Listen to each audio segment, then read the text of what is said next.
Hey guys, आज हम जानेंगे ब्रोंकियल अस्थमा में स्मोकिंग डॉक्टर्स क्यों नहीं अलाउ करते हैं और क्यों मना करते हैं। तो सबसे पहले हम समझते हैं कि ब्रोंकियल अस्थमा होता क्या है। तो ब्रोंकियल अस्थमा एक रेस्पिरेटरी डिजीज होता है जिसमें हमें सांस लेने में तकलीफ होती है। इसमें होता क्या है कि जो रेस्पिरेटरी पैसेज होता है उसमें या तो इन्फ्लेमेशन हो जाता है या तो नैरोइंग हो जाता है उनके पैसेज का।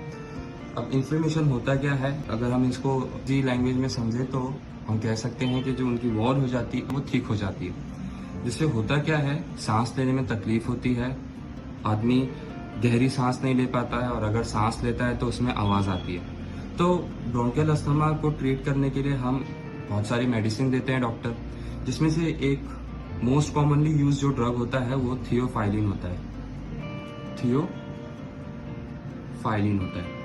अब थियोफाइलिन जब डॉक्टर प्रिस्क्राइब करता है तो उसमें वो स्मोकिंग अलाउ नहीं करता है। वैसे भी अस्थमा के पेशेंट स्मोकिंग वैसे भी नहीं कर सकते क्योंकि ऑलरेडी यहाँ पे सांस लेने में प्रॉब्लम हो रहा है, तो अस्थमा में वैसे भी स्मोकिंग नहीं की जा सकती। तो थियोफाइलिन हम देते। डॉक्टर क्यों मना करता है कि स्मोकिंग नहीं की जा सकती है? क्योंकि जो ड्रग होता है थियोफाइलिन, जब स्मोकिंग करता है बंदा तो स्मोकिंग की वजह से जो इस ड्रग का जो एक्शन होता है वो उसका एफिशिएंसी कम हो जाता है। अब ऐसा होता क्यों है, तो चलिए हम जानते हैं इसके मैकेनिज्म पे कि इसकी एफिशिएंसी कम क्यों होती है। तो इसको समझने के लिए मैं सिर्फ एक एग्जांपल दूंगा। ये जरूरी नहीं है कि यही डोज दिया जाता है थियोफाइलिन का। हम सिर्फ समझ रहे हैं, एक बेसिक आइडिया समझ रहे हैं कि क्यों मना किया जाता है, ताकि आपको भी पता चले और आप भी, अगर आपके घर में कोई अस्थमा का पेशेंट है तो आप उनको बता सके कि क्यों स्मोकिंग अलाउ नहीं की जाती। अक्सर होता ये है, हम बोलते तो हैं नहीं पीना चाहिए नहीं पीना चाहिए, पर लोगों को पता नहीं होता क्यों नहीं पीना होना चाहिए। और जब किसी चीज़ का हमें रीज़न पता होता है तो वो चीज़ें हमें करने में आसानी होती है। तो फॉर एग्जांपल जब हम थियोफाइलिन का डोज देते हैं, फॉर एग्जांपल मैंने दिया 100 mg, ये जस्ट एक एग्जांपल है, या 100 मॉलिक्यूल दिया मैंने, ठीक, 100 मॉलिक्यूल ड्रग्स दिए, 100 मॉलिक्यूल का ड्रग दिया। अब ड्रग्स की थोड़ी बहुत फार्माकोलॉजी हम समझते हैं यहाँ पे। जब भी हम कोई ड्रग्स देते हैं तो वो ड्रग बॉडी में जाता है। ड्रग का बेसिक एम ये होता है कि वो हमारे ब्लड सर्कुलेशन में पहुंचे बाय एनी मीन्स, लाइक हम उसको ओरली दे सकते हैं, इंट्रावेनस दे सकते हैं, ट्रांसडर्मल दे सकते हैं। ट्रांसडर्मल मतलब स्किन पे अप्लाई करके हम उसको ब्लड तक पहुंचा सकते हैं, या तो सबलिंगुअल लाइक टंग के नीचे रख के उसको दे सकते हैं। तो ऐसे बहुत सारे तरीके होते हैं ड्रग्स को देने के। अब ड्रग्स का बेसिक एम ये होता है कि वो हमारे ब्लड सर्कुलेशन तक पहुंचे। अब डिपेंड करता है कि हम कौन से मीन से उसको दे रहे हैं। फॉर एग्जांपल अगर हम आईवी के थ्रू देते हैं तो वो डायरेक्ट इंजेक्शन हमारे ब्लड सर्कुलेशन में पहुंचता है। पर अगर मैं उसको ओरली दूं तो वो क्या होगा, पहले जाएगा माउथ में, माउथ से वो जाएगा जीआई ट्रैक्ट में। जीआई ट्रैक्ट क्या होता है, हमारा जो गैस्ट्रो इंटेस्टिनल ट्रैक्ट होता है जिसमें हमारा डाइजेशन होता है, वो पूरे ट्रैक को हम जीआई ट्रैक्ट बोलते हैं। और जब वो जीआई ट्रैक्ट में जाता है स्टमक में, स्टमक से लीवर में पास होगा, तो लीवर में जब वो पास होता है तो वहां पे उसका मेटाबॉलिज्म होता है। अब मेटाबॉलिज्म क्या होता है, मेटाबॉलिज्म हर वो रिएक्शन को हम कहते हैं जो हमारे बॉडी के अंदर हो। अगर वही रिएक्शन बाहर होता है, बॉडी के बाहर होता है, तो हम उसको केमिकल रिएक्शन कहते हैं। अगर बॉडी के अंदर होगा तो हम उसको मेटाबॉलिज्म कहते हैं। अब ड्रग्स में मेटाबॉलिज्म का क्या रोल होता है, ड्रग का मेटाबॉलिज्म क्यों होता है?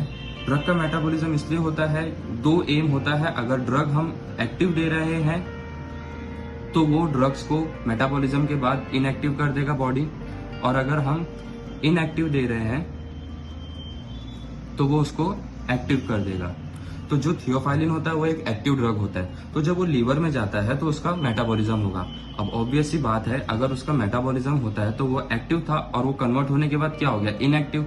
और हमको चाहिए ब्लड सर्कुलेशन में एक्टिव ड्रग्स ताकि वो अपना एक्शन शो कर पाए। फॉर एग्जाम्पल अगर मैंने 100 मॉलिक्यूल दिए ड्रग्स के, थियोफाइलिन के, तो वो उसका मेटाबॉलिज्म होने के बाद कितना हो जाएगा, अगर उसका मेटाबॉलिज्म होता है, फॉर एग्जाम्पल उसका मेटाबॉलिज्म हुआ और बॉडी ने मेटाबोलाइज करके उसको 50 मॉलिक्यूल में कन्वर्ट कर दिया। 50 मॉलिक्यूल ही अब इसके एक्टिव ड्रग्स बचे, 50 मॉलिक्यूल ही इसके एक्टिव बचे, बाकी जो 50 थे वो इनएक्टिव हो गए और वो हमारे एक्सक्रीटरी सिस्टम के थ्रू एक्सक्रीट हो जाएगा, whether through it may be through faeces और through the urine.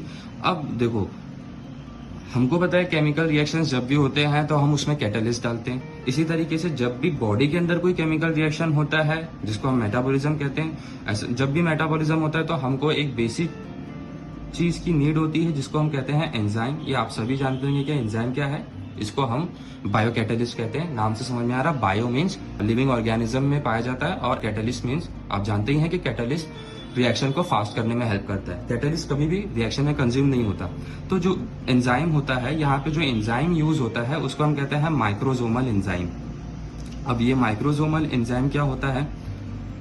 Microsomal enzyme क्या होता है? ये वो एंजाइम होते हैं जो हमारे स्मूथ एंडोप्लाज्मिक रेटिकुलम पे पाए जाते हैं। स्मूथ एंडोप्लाज्मिक रेटिकुलम पे पाए जाते हैं। स्मूथ एंडोप्लाज्मिक रेटिकुलम क्या होता है, इसको समझने के लिए हम पहले सेल्स को समझते हैं।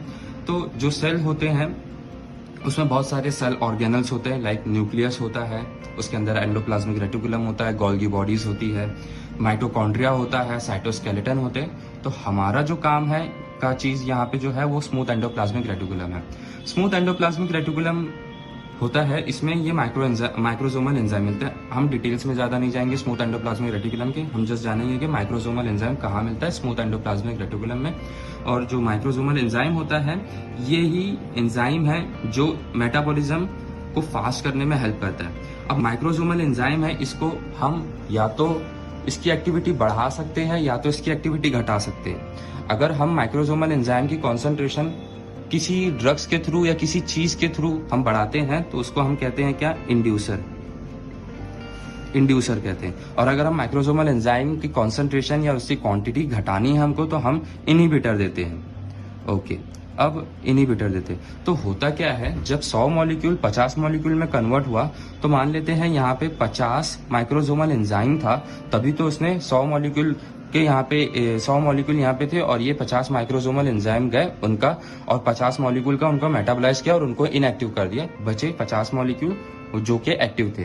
अब जब हम इंड्यूसर देते हैं तो होता क्या है, अभी हमने समझा कि इंड्यूसर से माइक्रोसोमल एंजाइम की क्वांटिटी बढ़ जाएगी। फॉर एग्जांपल मैंने कोई तो इंड्यूसर दी थे, एक सेकंड केस समझते हैं। फॉर एग्जांपल सेकंड केस में मेरे पास 100 मॉलिक्यूल थे और यहाँ पे मैंने इंड्यूसर दे दिया है। तो इंड्यूसर देने से इसकी क्वांटिटी बढ़ जानी चाहिए, इसकी क्वांटिटी बढ़ेगी तो ये हो जाएगा अब 90 हो जाता है मान लेते हैं। तो अगर ये 90 हो गया तो ये 90 मॉलिक्यूल ऑफ थियोफाइलिन पे एक्ट करेगा और अगर ये 90 मॉलिक्यूल ऑफ थियोफाइलिन पे एक्ट करेगा तो क्या हो जाएगा, 90 के 90 मॉलिक्यूल को ये क्या कर देगा, इनएक्टिव। तो बचे कितने मॉलिक्यूल हमारे पास? अभी 10 मॉलिक्यूल बचे जो कि एक्टिव रह गए। तो हमें चाहिए था 50 molecule active drug, 50 active molecule चाहिए थे ड्रग्स के, तभी तो थियोफाइलिन अपना एक्शन शो कर पाएगा। और अब हमने इंड्यूसर देके कितना कर दिया, 90। तो इसी तरीके से ब्रोंकियल अस्थमा का जब हम ट्रीटमेंट करते हैं और जब हम स्मोक करते हैं उसमें ड्रग्स लेने के बाद, तो जो स्मोकिंग के अंदर जो केमिकल होते हैं वो एक्ट करते हैं एज अ इंड्यूसर। सो जब हम स्मोक करते हैं तो स्मोक करने से क्या होता है, smoking act as a inducer to the microsomal enzyme, जिसकी वजह से माइक्रोसोमल एंजाइम की क्वांटिटी बढ़ जाती है और वो ज्यादा से ज्यादा मॉलिक्यूल को खा जाता है कह सकते हो, या उनको मेटाबोलाइज कर देता है, जिसकी वजह से सिर्फ 10 मॉलिक्यूल ही बचते हैं।